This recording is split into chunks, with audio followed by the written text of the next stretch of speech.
দেখো এই যে এতগুলো পুর আমি এই যে ভরে রেখেছি। তো দেখো এই যে কচুরিটা ভাজা হচ্ছে,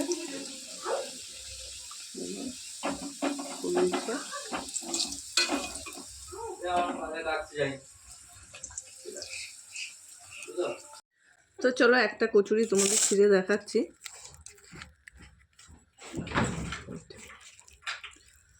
দেখো সুন্দর হয়েছে, নরম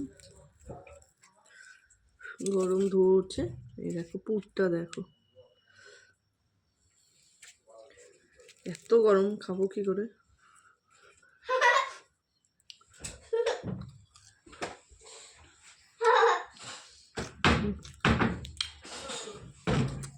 খুব সুন্দর হয়েছে, বাস হিংটা আমি মিস করছি, হিংটা দিলে দারুণ লাগে, যেহেতু এখানে দোকানে পাইনি, এর পরের দিন হিং দিয়ে বানাতে হবে।